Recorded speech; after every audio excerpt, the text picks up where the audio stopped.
Hello guys! Welcome once again sa aking YouTube channel. Okay? Ngayon, mga kaibigan, ang gagawin natin ay pork a la king with salted egg, mga kaibigan. So, syempre, yung ating ingredients, we have pork here. Tinanggalan ko ng taba. We have soy sauce. We have mushroom, pieces and stems. Evaporated milk. All-purpose cream. We have potatoes, salt and pepper. Meron din tayong seasoning. Meron din tayong calamansi extract. Syempre yung ating sibuyas tsaka yung ating bawang.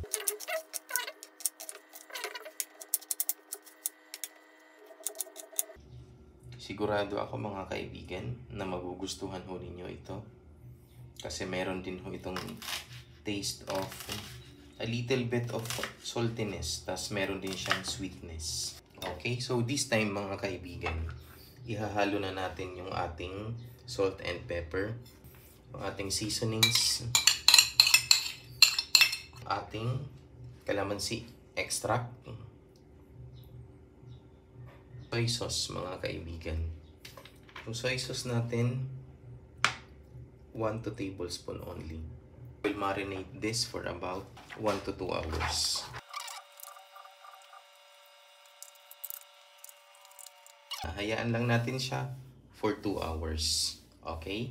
After marinated, ito na yung ating pork. Piprito na natin.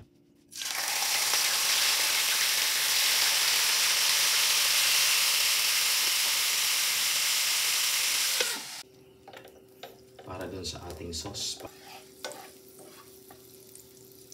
Sibuyas, ating bawang, mushroom,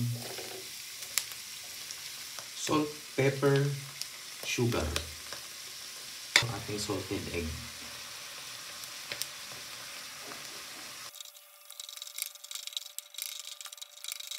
evaporated milk, all-purpose cream. Kukuluin lang natin to mga kaibigan.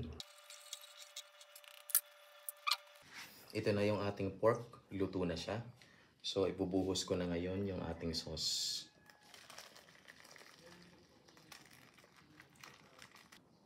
Lalagyan lang natin siya ng toppings. Ready to serve na yung ating pork a la king with salted egg. Please do not forget to subscribe on my YouTube channel and please share. Thank you.